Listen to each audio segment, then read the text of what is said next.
Assalamualaikum warahmatullahi wabarakatuh. Nah, kembali lagi belajar bersama Miss Karmila hari ini di pelajaran tematik. Apa kabar anak-anak Miss semuanya?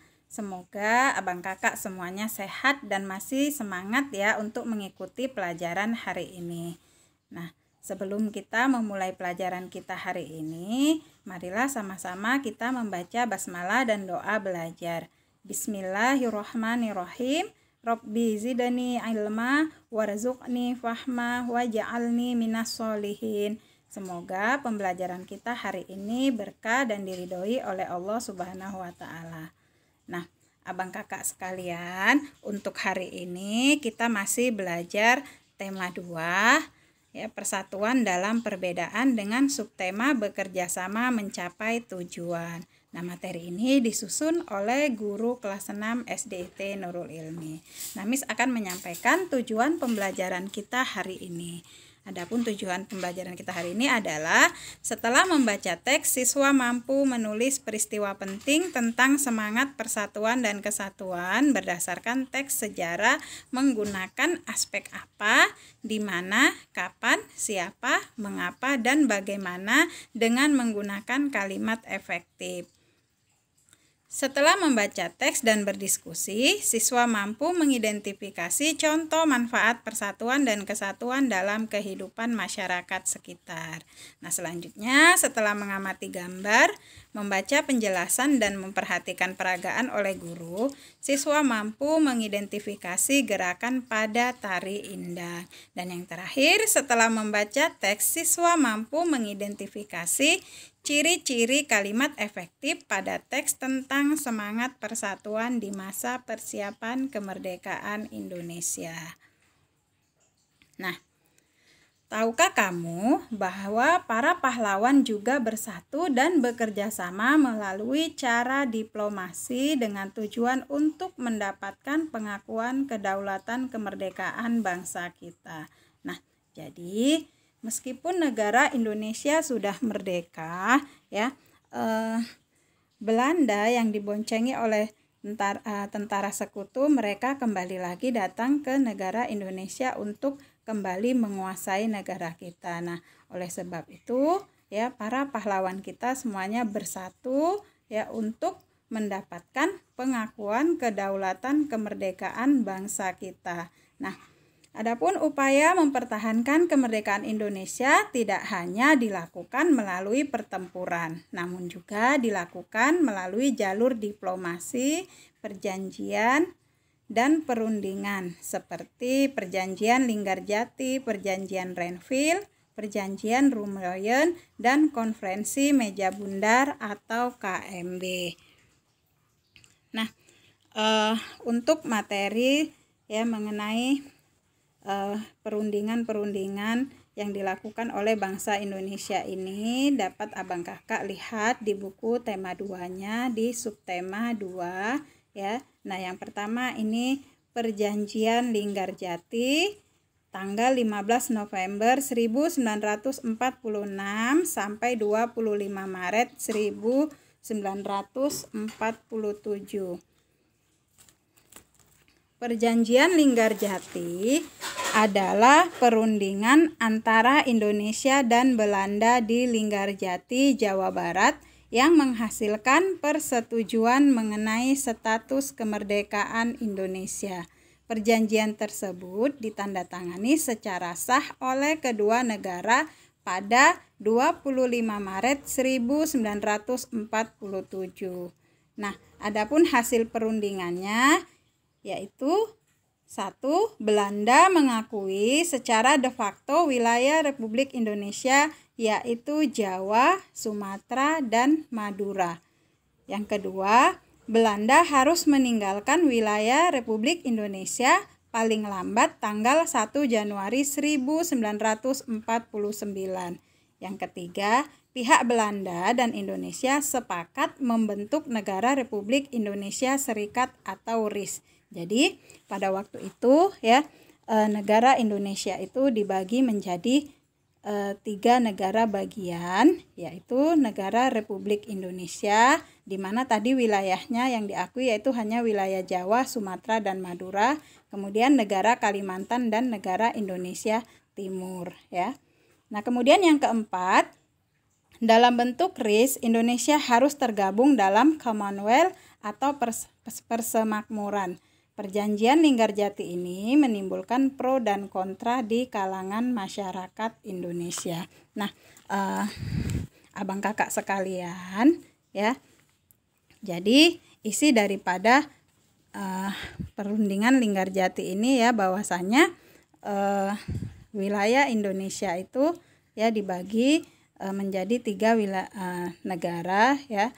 Yang pertama tadi negara Republik Indonesia, negara Kalimantan, dan negara Indonesia Timur. Jadi waktu itu kita dibentuk menjadi Republik Indonesia Serikat, di mana wilayah Republik Indonesia itu hanya wilayah Jawa, Sumatera, dan Madura ya. Nah, adapun delegasi dari Indonesia yang menandatangani perjanjian Linggarjati ini adalah Sultan Syahrir, dan dari pihak Belanda itu diwakili oleh Profesor Schermerhard ya. Nah, Bang Kakak sekalian diingat ya poin-poinnya. Nah, pelanggaran perjanjian. Pelaksanaan hasil perundingan ini tidak berjalan mulus. Pada tanggal 20 Juli 1947, Gubernur Jenderal H.J. Van Mook akhirnya menyatakan bahwa Belanda tidak terikat lagi dengan perjanjian ini. Nah, maka pada tanggal 21 Juli 1947 meletuslah agresi militer Belanda I.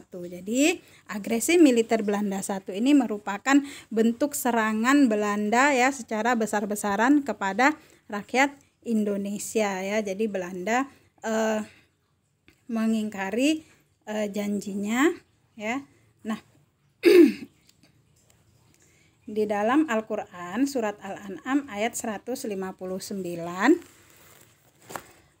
A'udzubillahi minasyaitonirrajim, Bismillahirrahmanirrahim, Innalladzina farraqu dinahum wa kanu syia'an lasta minhum fi syai' innama amruhum ilallahi thumma yunabbi'uhum bima kanu yaf'alun. Yang artinya, sesungguhnya orang-orang yang memecah belah agamanya dan mereka menjadi bergolongan, tidak sedikit pun tanggung jawabmu kepada mereka. Sesungguhnya urusan mereka hanyalah terserah kepada Allah. Kemudian Allah akan memberitahukan kepada mereka apa yang mereka telah perbuat.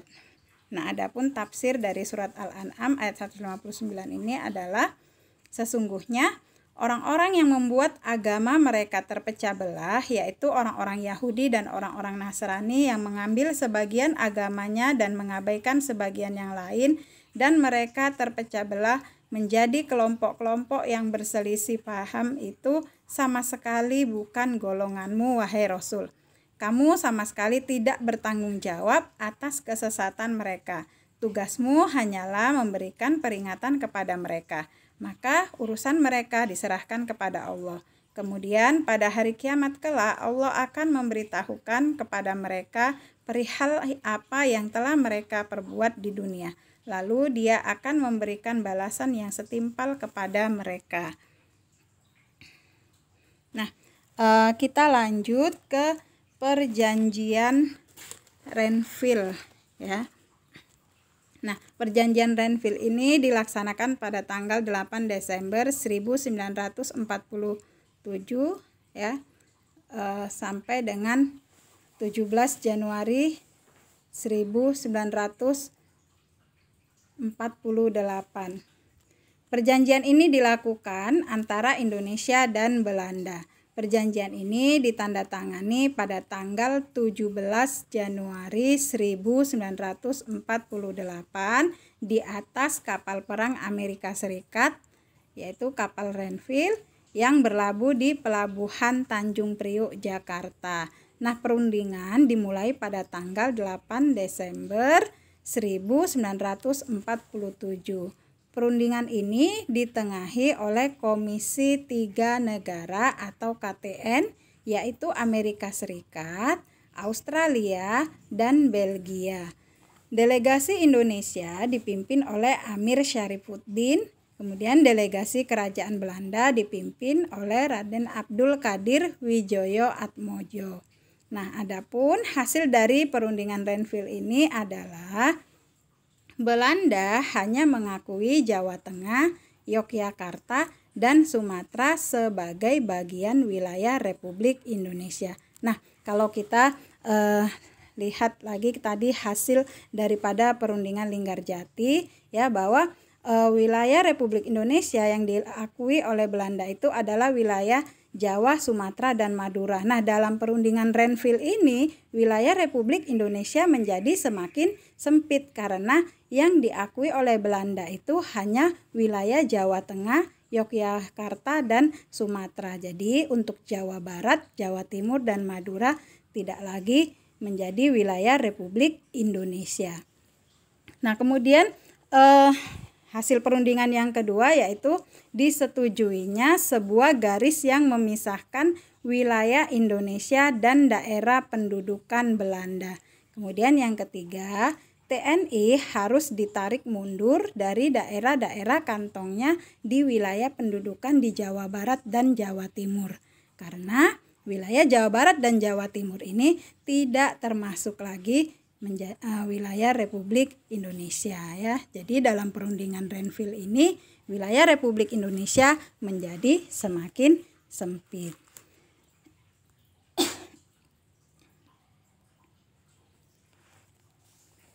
Nah, kemudian Perjanjian Rumroyen 14 April 1949 sampai 7 Mei 1949.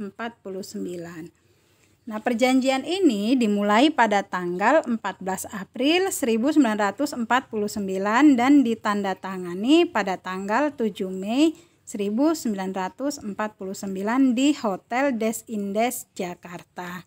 Nama perjanjian ini diambil dari kedua pemimpin delegasi, yaitu Muhammad Rum dan Herman van Rooyen, ya. Jadi diberi nama menjadi Perjanjian Rumroyen. Tujuan perjanjian ini adalah untuk menyelesaikan beberapa masalah mengenai kemerdekaan Indonesia sebelum konferensi meja bundar di Den Haag, Belanda. Nah, adapun hasil pertemuan perundingan Rumroyen ini adalah yang pertama, Angkatan Bersenjata Indonesia akan menghentikan semua aktivitas gerilya.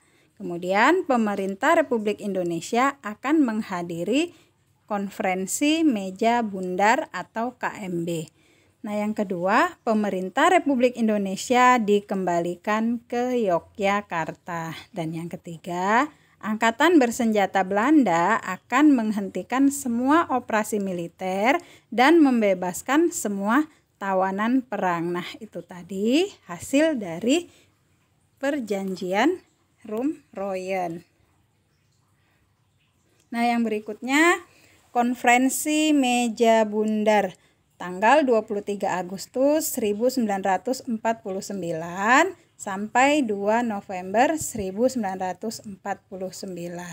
Nah, adapun hasil dari konferensi meja bundar atau KMB yaitu yang pertama, Belanda mengakui RIS atau Republik Indonesia Serikat sebagai negara merdeka dan berdaulat.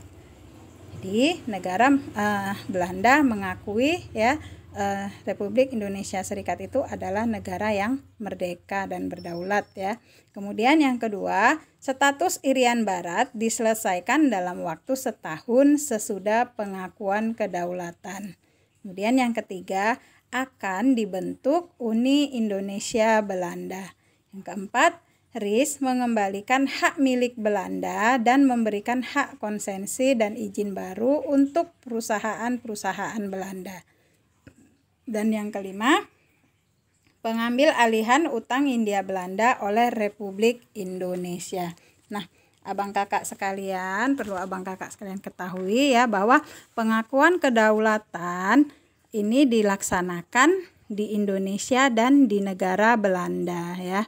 Nah, jadi untuk di negara Belanda, wakil dari Indonesia itu yang menandatangani kedaulatan adalah Dr. Randus Muhammad Hatta, dan dari pihak Belanda itu diwakili oleh Ratu Juliana. Nah, adapun proses penandatanganan pengakuan kedaulatan Indonesia di Indonesia itu di pihak Indonesia diwakili oleh Sultan Hamengkubuwono IX, dan di pihak Belanda itu diwakili oleh Loving ya. Nah, berikut ini ya tentang teks bacaan tentang peristiwa Bandung Lautan Api ya. Nah, Abang Kakak pasti pernah mendengar ya lagu Halo Halo Bandung ya.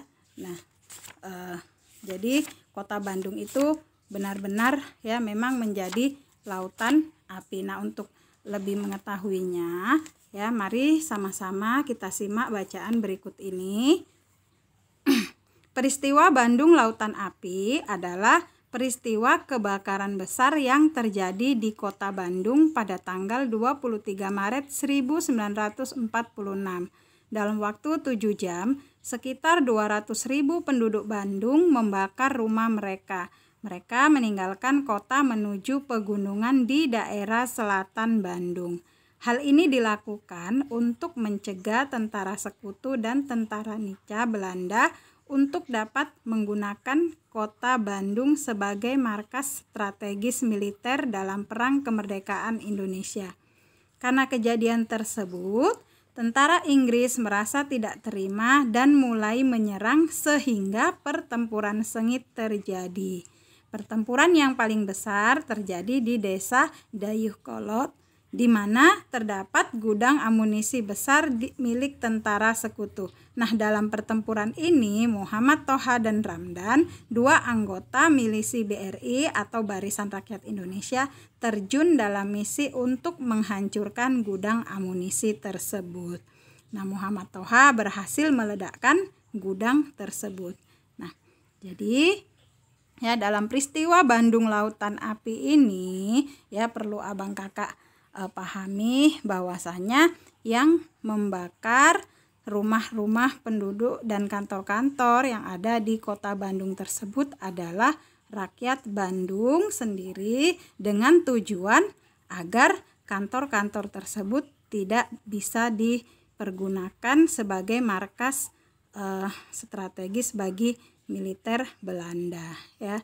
Nah, dalam pertempuran ini Muhammad Toha berhasil meledakkan gudang tersebut.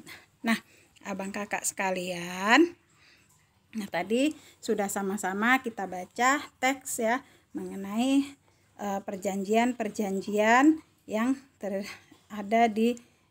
terjadi di negara Indonesia dalam rangka untuk mempertahankan kemerdekaan Indonesia. Nah, sekarang latihan untuk Abang Kakak di rumah, tuliskan peristiwa penting dari kelima teks tersebut. Jadi tadi ada perjanjian Linggarjati ya, perjanjian Renville, kemudian perjanjian Rumroyen, konferensi meja bundar, dan peristiwa Bandung Lautan Api ya. Oke, nah kamu sudah mengetahui bahwa upaya mempertahankan kemerdekaan Indonesia juga dilakukan melalui upaya diplomasi untuk mencapai kesepakatan.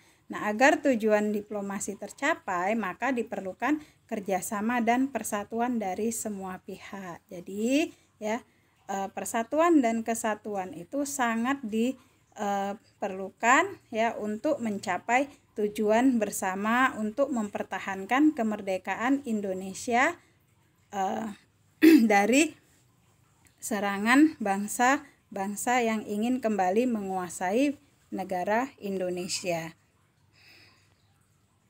Nah, kita lanjut ke materi SBDP ya. Nah, selanjutnya kamu akan bekerja sama dalam tari indang. Apakah kamu masih ingat gerakan yang telah kamu pelajari sebelumnya? Ayo berlatih. Nah, abang kakak sekalian, di materi sebelumnya ya kita sama-sama sudah melihat bagaimana tutorial gerakan tari indang. Nah, di sini kita akan mengulangnya kembali ya. Gerakan tersebut secara berpasangan. Nah, amati gambar dan penjelasan untuk gerakan tari indang selanjutnya. Nah, yang pertama, tangan kiri menumpu tangan kanan membentuk sudut siku-siku sambil menggerakkan ujung-ujung jari agar berbunyi tuk. Nah, ini dilakukan bergantian selama 3 kali. Ya, kemudian tangan kanan diayunkan ke arah kiri sehingga posisi tangan kanan menumpu tangan kiri. Jadi bergantian ya. Kemudian yang kedua, tangan kanan ke depan kemudian memukul lantai bagian depan badan, sedangkan tangan kiri ke belakang kemudian memukul lantai bagian belakang badan. Nah, ini dilakukan secara bergantian selama 3 kali ya. Jadi dihitung ya. 1, 2, 3. Nah, selanjutnya tangan kanan dan kiri ditarik ke arah badan membentuk sudut siku-siku. Tangan kiri menumpu tangan kanan. Kemudian yang ketiga, tangan kiri ke depan kemudian memukul lantai bagian depan badan. Sedangkan tangan kanan ke belakang kemudian memukul lantai bagian belakang badan. Nah, ini dilakukan bergantian selama 3 kali. Jadi dihitung ya. 1, 2, 3 begitu. Selanjutnya, tangan kiri dan kanan ditarik ke arah badan membentuk sudut siku-siku. Tangan kanan menumpu tangan kiri. Nah, untuk yang keempat, nah itu kita mengulangi gerakan yang nomor 2 ya. Kemudian yang kelima kita mengulangi gerakan yang nomor 3. Nah, kemudian yang keenam, posisi badan ke arah kanan. Kedua tangan diletakkan di atas paha kanan, tangan kanan di atas tangan kiri. Kemudian pergelangan kedua tangan digerakkan, kaki digerakkan. Nah, ini digerakkan selama 4 hitungan. Kemudian yang ketujuh, posisi badan ke arah kiri, kedua tangan diletakkan di atas paha kiri, tangan kiri di atas tangan kanan. Kemudian pergelangan kedua tangan digerakkan, kaki digerakkan selama 4 hitungan. Nah, untuk yang ke-8 kita mengulang kembali gerakan nomor 6. Begitu juga yang ke-9 kita mengulang kembali gerakan nomor 7. Kemudian yang ke-10, posisi badan ke arah kanan, kedua tangan diletakkan di atas paha kanan, tangan kanan di atas tangan kiri. Kemudian pergelangan kedua tangan digerakkan, kaki digerakkan selama 4 hitungan. Nah, yang terakhir, posisi badan ke arah kiri, kedua tangan diletakkan di atas paha kiri, tangan kiri di atas tangan kanan. Kemudian pergelangan kedua tangan digerakkan, kaki digerakkan selama 4 hitungan. Nah, setelah mengamati gambar dan membaca penjelasan, praktekkanlah setiap gerakan tersebut. Nah, jadi abang kakak sekalian ya. Nah, abang kakak peragakan gerakan tari indang. Nah, abang kakak bisa ya melihat panduan yang ada di buku atau melihat ya tutorial video tutorial gerakan tari indang pada materi yang sebelumnya. Jadi nanti abang kakak peragakan kemudian divideokan dan dikirim ke Miss. Nah, untuk peragaan tari indang ini Miss beri waktu ya itu sampai dengan hari Sabtu. Jadi Miss tunggu ya videonya itu hari Sabtu. Jadi waktunya cukup lama ya. Jadi tidak harus hari ini. Nah, abang kakak bisa berlatih terlebih dahulu. Nah, kemudian nanti divideokan ya. Oke, nah abang kakak sekalian, tadi di awal kita sudah mempelajari tentang perjanjian-perjanjian yang dilakukan ya untuk mempertahankan kemerdekaan Indonesia, kemudian peristiwa Bandung Lautan Api dan gerakan Tari Indang. Nah, abang kakak sekalian, tetap semangat belajarnya di rumah. Nah, untuk latihan-latihannya tetap dikerjakan dan Miss tunggu ya. Bagi yang belum mengirimkan tugas-tugasnya, segera dikirimkan. Tetap semangat. Untuk pelajaran kita hari ini kita tutup dengan lafaz hamdalah. Alhamdulillahirabbil alamin. Kita ketemu lagi di materi berikutnya. Assalamualaikum warahmatullahi wabarakatuh.